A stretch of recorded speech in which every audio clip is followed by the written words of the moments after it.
বাড়িতে এমন একটা শোকের পরিবেশ, এর মধ্যে তুমি তোমার আখের গোছাতে ব্যস্ত রইলে। হ্যাঁ, এমন কথা তোমার মনে হলো?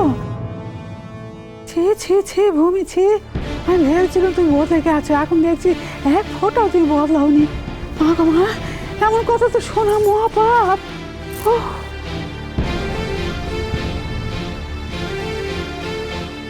কেন ঠাম্মা? আমি তো কোনো অন্যায় করিনি, আমি তো কোনো পাপ করিনি।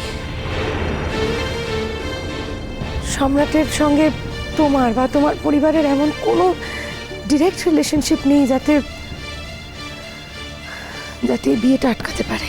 ভূমি, চোখের সামনে তো আরেকটা মেয়েকে দেখছো, আমার বোনটাকে তো দেখছো, একটা অবোধ মেয়ে। স্বামীকে কতটা ভালোবাসে বলো তো? স্বামীকে এতটা ভালোবাসে বলেই কিন্তু ও নিজের জীবনটাকে স্বামীর কাজের মধ্যে দিয়ে নিয়ে যেতে চাইছে। তোমরা তো নাকি লেখাপড়া জানা মেয়ে, এই তোমাদের লেখাপড়া, এই তোমাদের রুচি প্রকৃতি। না না না না ভূমি, এটা ঠিক না, ঠিক না। আমি জানতাম যে তোমরা কেউ আমাকে সমর্থন করবে না, মানে এতটা আশাও আমি করিনি। সব কিছু সিদ্ধান্ত নিয়ে তারপর আমাদের জানানোর খুব দরকার ছিল ভূমি। জানিয়ে আমাদের এই অশান্তিটা দেওয়ার সত্যি খুব দরকার ছিল। তোমাদের না জানিয়ে আমি কোনো কাজ করব না, সেই কারণেই জানিয়েছি। না জানি তো সব কিছু করে ফেলোছো বাচ্চা। বাবা যখন এখানে কথা কইতে আসছেন, তিনি নিশ্চয় সব কিছু জানেন, জেনে শুনেই কথা কইতে আসছেন। সমাজের সাথে বিয়ের দিন ঠিক করে ফেলোছো, এখন আমাদের জানিয়ে না জানিয়ে তাতে কি যায় আসে বল দেখিনি?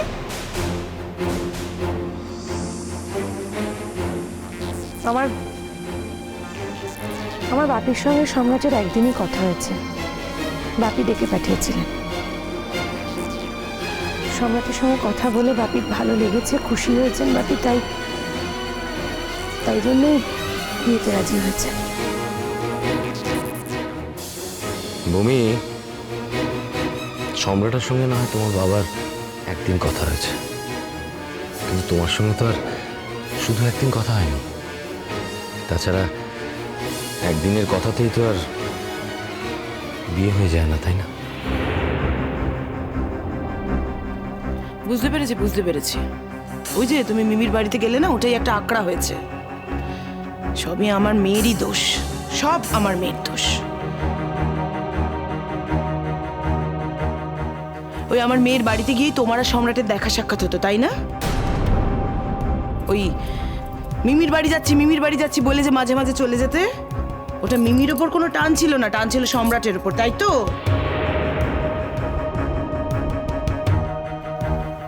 মেজো কাকিমা, আমি যেদিন মিমির বাড়িতে মিমির গেস্ট আসবে বলে রান্না করতে গেছিলাম, আমি জানতাম না যে ওনারাই মিমির গেস্ট ছিলেন। তোমার যদি আমার কথা বিশ্বাস না হয় তাহলে তুমি মিমিকে ডেকে জিজ্ঞেস করতে পারো, আমি ওখানে যাওয়ার পরে জানতে পেরেছি। কোনো প্রয়োজন নেই। কি করবো জিজ্ঞেস করে, কি লাভ জিজ্ঞেস করে? আর যদি তাও হয় তাহলে বলবো যে বড্ড বেশি তাড়াতাড়ি এগিয়েছো তোমরা। না না মা, না না বড় বৌদি, এগিয়ে তো ওরা আগে থেকেই ছিল। তা না হলে আমরা ধরলাম কিসের জন্য ওদের? কেন ধরার কথা আসছে মেজকা?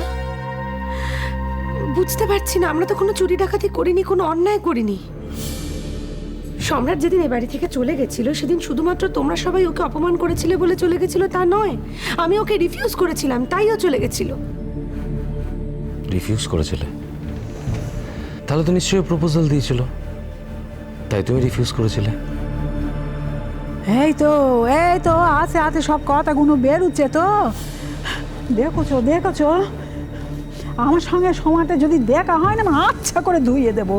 আমার বাড়িতে থেকে আমার বউকে ভাঙে নিয়ে যাবে। হ্যাঁ, আমার বাপের বাড়ি গোষ্ঠী সবাইকে জানিয়ে দেবো কেলেঙ্কার কথা। মা গো, ছেড়ে দিন মা। কেন এটা নিয়ে কথা বলছেন বলুন? ভূমি তো আর আমাদের বাড়ির মেয়ে ছিল না কোনোদিন। ও পরের বাড়ির মেয়ে এসেছিল আমাদের বাড়িতে, আবার চলে যাচ্ছে। মা, আমাকে না হয় আর মা বলে নাই ডাকলে ভূমি, কেন শুধু শুধু মা বলে ডাকবে আর আমায়? এখন তোমার নতুন শ্বশুর ঘর, নতুন বাড়ি, নতুন সম্পর্ক, কেন মিছিমিছি পুরনো সম্পর্কে আটকে রাখতে যাবে নিজেকে?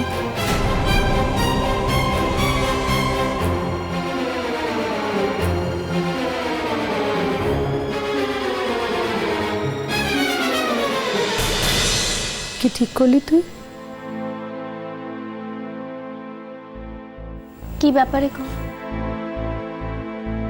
আমার কাছ থেকে কিছু লুকাতে চাস না কাজল।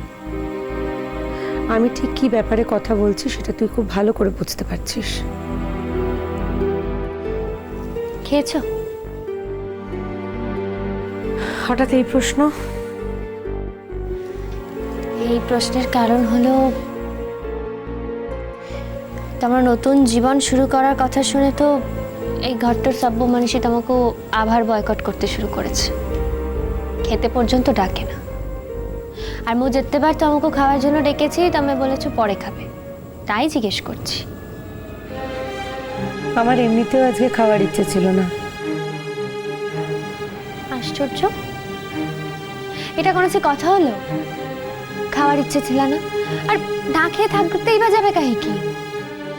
আচ্ছা ভূমি দিদি, মু একটা কথা কিচ্ছিতেই বুঝতে পারছি না। আর কটা দিন বাদে যখন তুমি নতুন একটা জায়গায় যাবে, তখন এই কটা দিন তুমি কাহিকে বিনু মামু আর মাসির পাখরে কে থাকছো না? দুটো কারণে। যেমন? প্রথমত, রাঙা পিসির স্কুলটা যেদিন প্রথম উদ্বোধন হবে আমি সেদিন থাকতে চাই। অন্তত নিজের মনে মনে জানবো যে রাঙা পিসির এই নতুন জার্নিতে আমি রাঙা পিসির পাশে ছিলাম।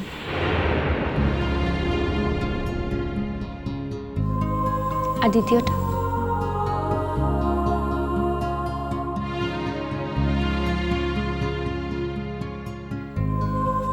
তুই কি? মু মু আবার তোমরা না যাওয়ার কারণ হলাম কি করে? কবে এত বড়দের মতো কথা বলতে শিখলি রে? কই এতদিন তো তোকে এত বড়দের মতো কথা বলতে শুনিনি। ভূমি দিদি, সত্যিই মু বুঝতে পারছি না, তবে মোর কারণে এই ঘরটাতে থেকে যেতে চাইছো কাই কি? আমার তোর জন্য টেনশন হচ্ছে কাজল। টেনশন? মোর পাই টেনশন? মতে নিয়ে তো আর নতুন করে টেনশন করার মতো কিচ্ছু নেই। কি জানি, হয়তো সেই কারণেই আরো বেশি করে টেনশন হচ্ছে। আচ্ছা কাজল, তোর নীলের সঙ্গে ঠিক কি কথা হয়েছে বলতো? কি ব্যাপারে গো? দেখ, তুই যদি এই কথাগুলো আমাকে জানাতে না চাস তাহলে আমি তোকে ফোর্স করব না, আমি একটা প্রশ্নও করব না। কিন্তু আমি ভাবতাম যে তুই বোধহয় আমার সঙ্গে সব কথা শেয়ার করতে চাস, এতদিন অন্তত তাই করে এসেছিস।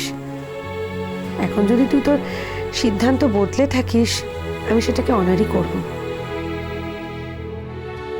দেখো ভূমি দিদি, নীলের সঙ্গে মোর নতুন করে কথা হওয়ার মতো কিচ্ছু নেই। ওকে মোর ডিসিশন জানিয়ে দিয়েছি।